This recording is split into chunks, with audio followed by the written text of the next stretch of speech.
Hi, I'm Michelle Vickers. And I'm Christine Beverly. Welcome to the Consciousness Insider. Our question this week comes from Barb, and what she'd like to know is, how do you quiet the mind to hear your soul?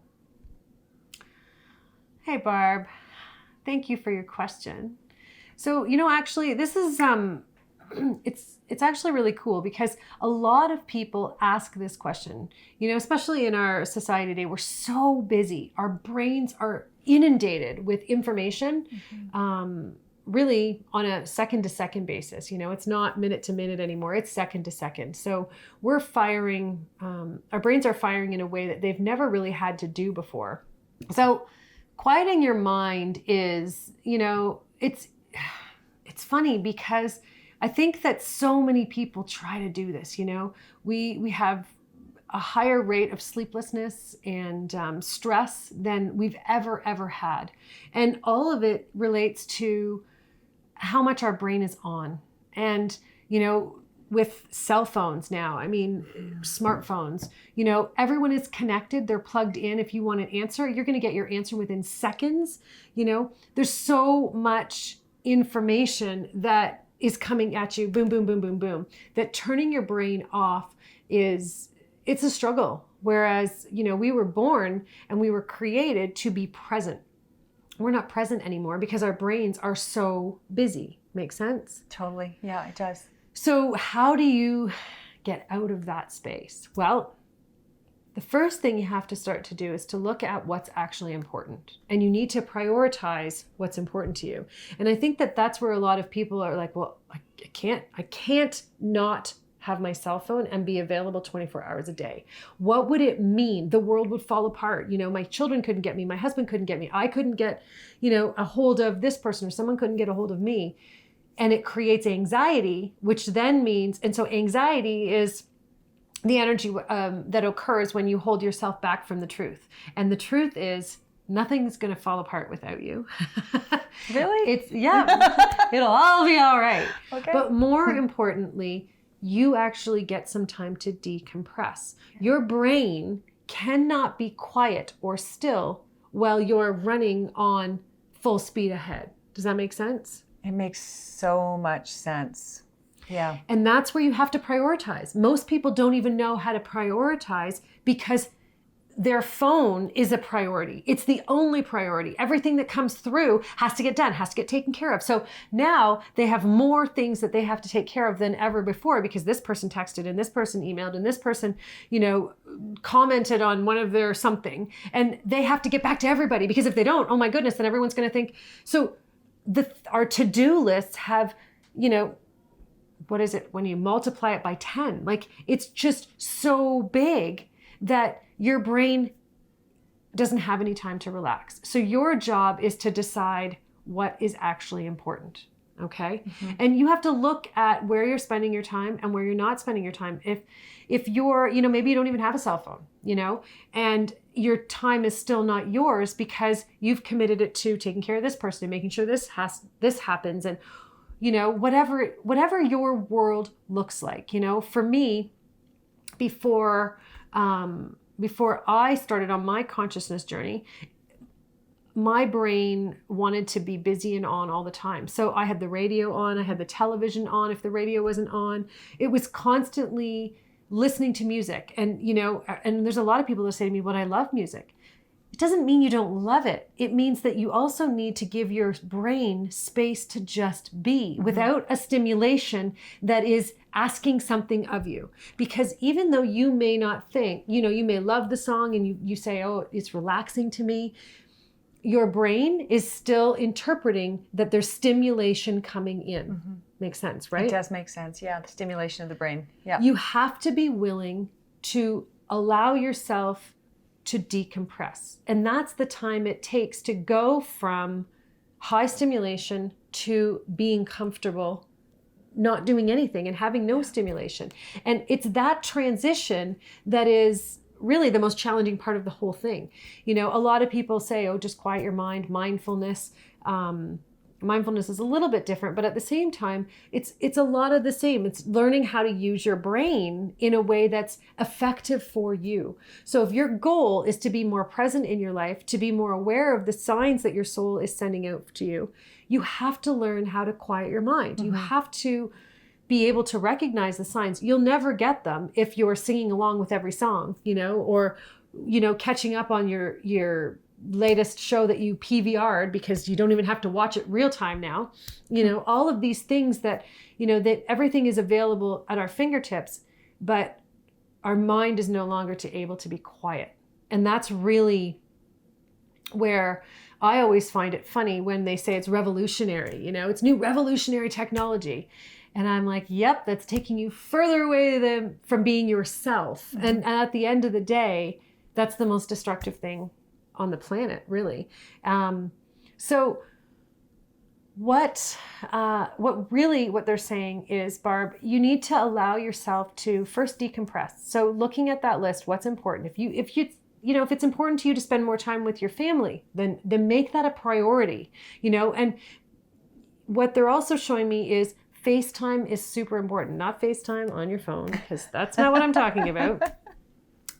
Actually being in front of another human being where you can touch them, where you can feel their energy, but you can also see their reactions. You can, help them through it, and you feel the nuances.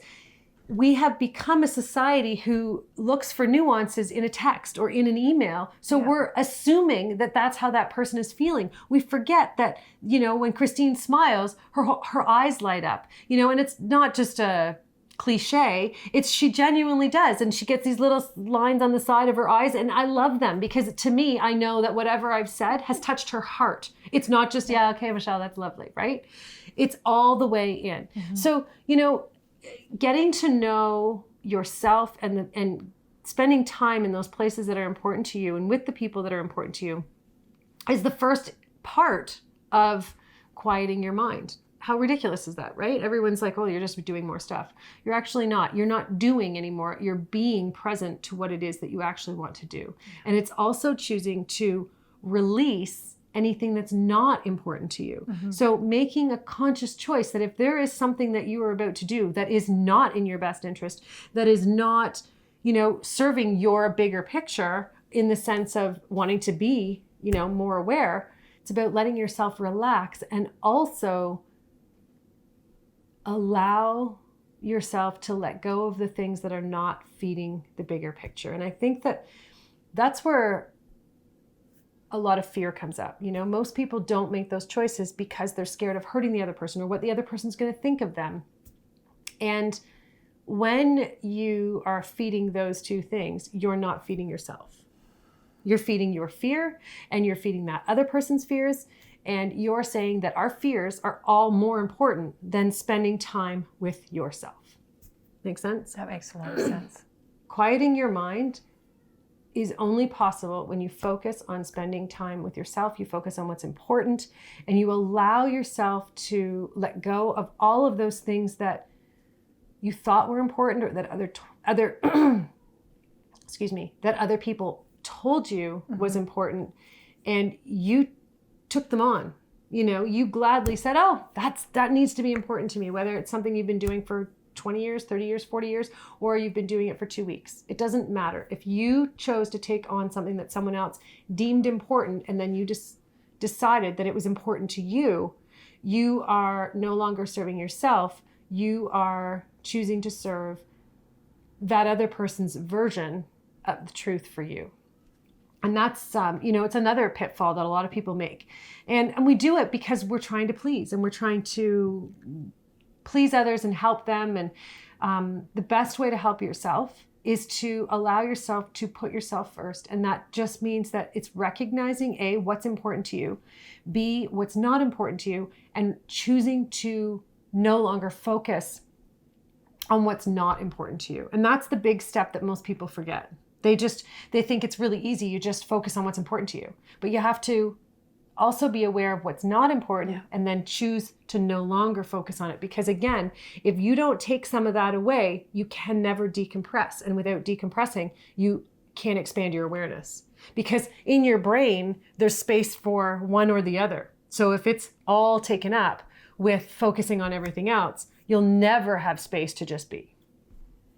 Makes sense? That does make a lot of sense. And I know for me, from what I've learned working with you as well, just the other day, I was having a look at really questioning what are my priorities, but not just, and I was really clear at that moment, it wasn't my priorities of what I'm actually focusing on.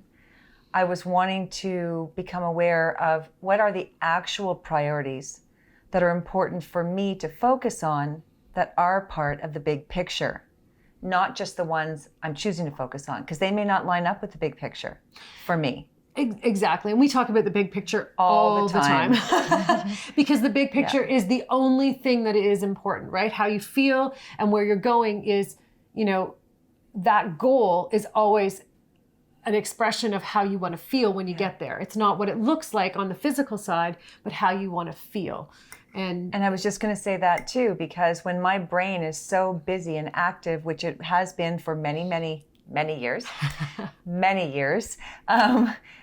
it's my mind trying to figure out what I should be doing, how I should be doing it, what I should be doing next, what do they want, how do they want me to respond, and what's important. Yeah.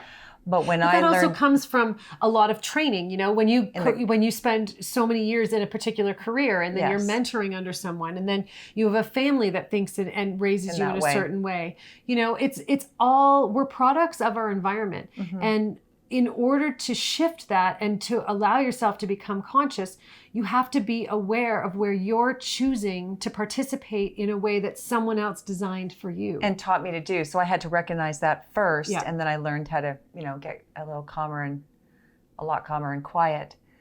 And then you're centered. And then you have this place where you're in the middle and it's quiet all around energetically. That's what it looks like.